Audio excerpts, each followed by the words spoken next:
ตวานังตังตนิตาภทัน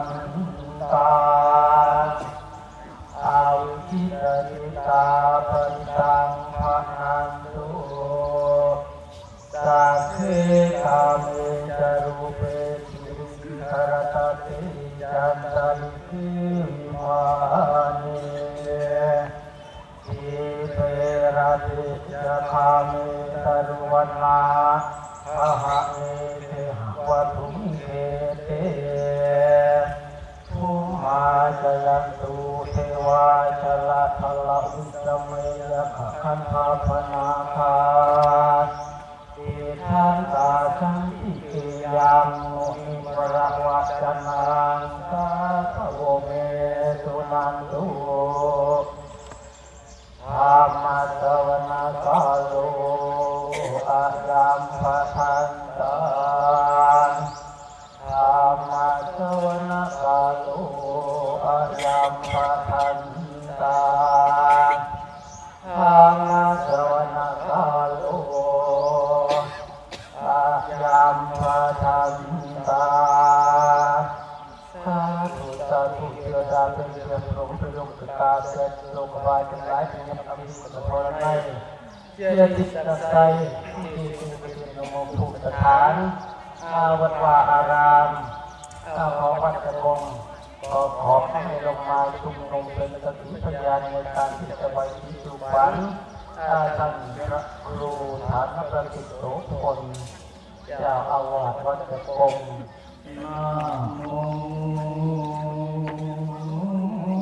ตัสสะภะคะวะโตอะระหะโตสัมมาสัมพุทธัสสะนะโมตัสสะภะคะวะโตอะระหะโตสัมมาสัมพุทธัสสะนะโมตัสสะภะคะวะโตอะระหะโตสัมมาสัมพุทธัสสะสิทธิราภรโตอาเตอาเนเตโสมโหฬารอาตุอาธาอาตุระพุนปะโหฬาเตโชสยมังคลังสยมังคลังสุราสุรินทินพงโยมยัสสาสุนันคตาสุมังคลาอุตตมสุอุตตมโย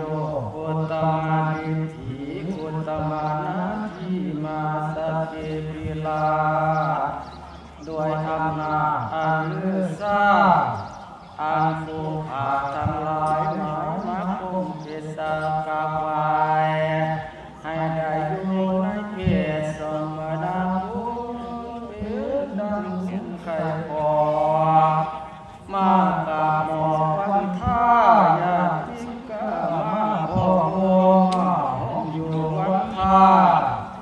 ท่านอุบาสิกาอุบาสกโยคันโตภาวันโสนามะเป็นนามะหิต่อลูกหลานพ่อวัดสงฆ์ทวนทุกข์องค์งามสะอาดผิวพุทธาทองใสสีถือศีลที่โคขาเป็นนักปราชญ์อาจารย์เป็นสมภารน้อยน้อผู้สืบต่อพระคัมภีร์เป็นผู้มีบุญมาศีลหลายหลากตามที่น้องที่ตั้งของข้าเก่งขอให้เก่งทั้งท่านจงจดจำเป็นยอดไปตลอดพรรษาดังของข้าไหลล้างให้เจ้านางเทศนามีปัญญาเลิศเสนประเสริฐเหลือหลายอธิบายประทับโสภาทางโลกและทั้งทางจงสำคัญปัญญาเป็นนองเอามีปัญญาหอยรักษาอย่าต่อยท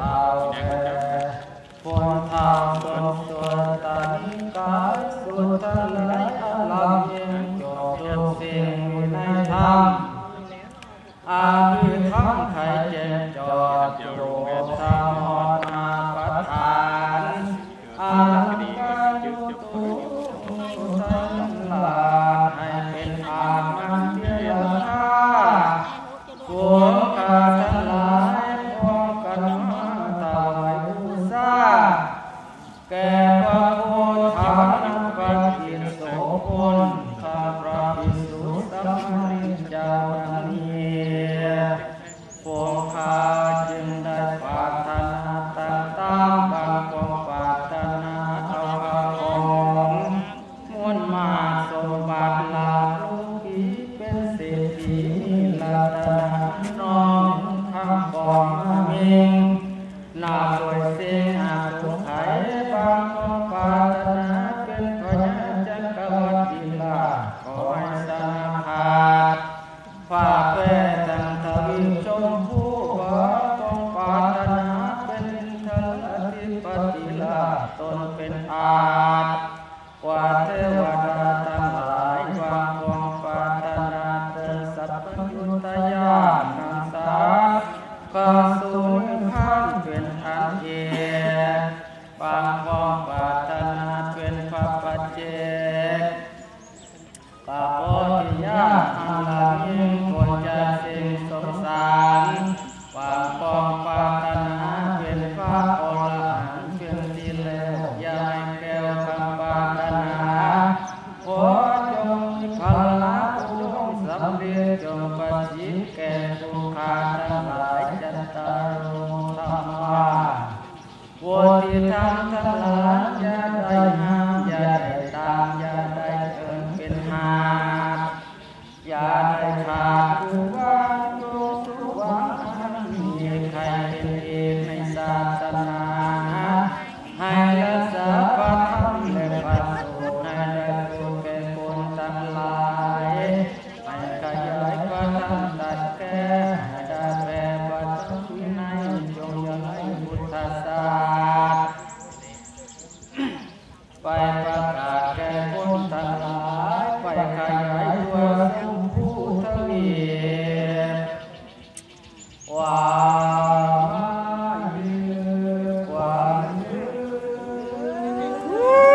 มาเยอะขวานเอ้ย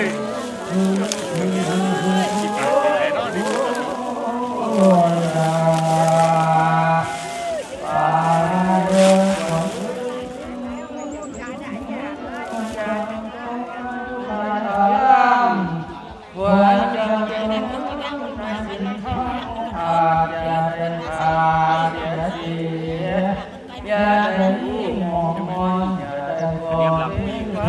งให้เจ้าแก่ตัดสินเสร็จก่อนอย่าได้ย่อขึ้นให้จะเป็นดังเขาปัจจุบันของยัง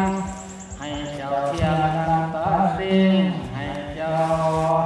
เก่งความพูดอย่าให้สูดเอ็นเอียง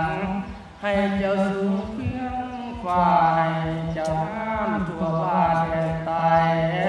ไปทางใดมีผู้แห่จนทำแก่ในศาสนา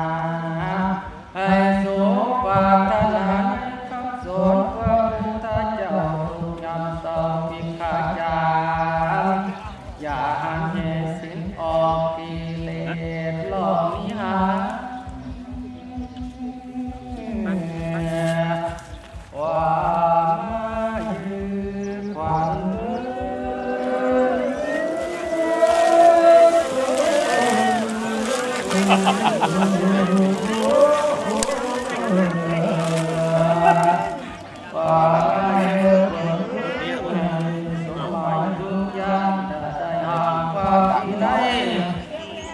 จงสดใสมันละเลิศจงประเสริฐในพระศาสนาปาเยขวัญมาเยอะขวานเอ้ย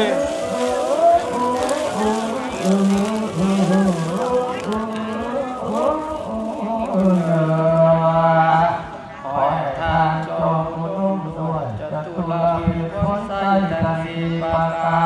รคืออายุวันนาสุขาภาลาอานุภาพจวนหาปฏิปันจวนหูปฏิปันยาทุติจงเสด็จ ก็ไม่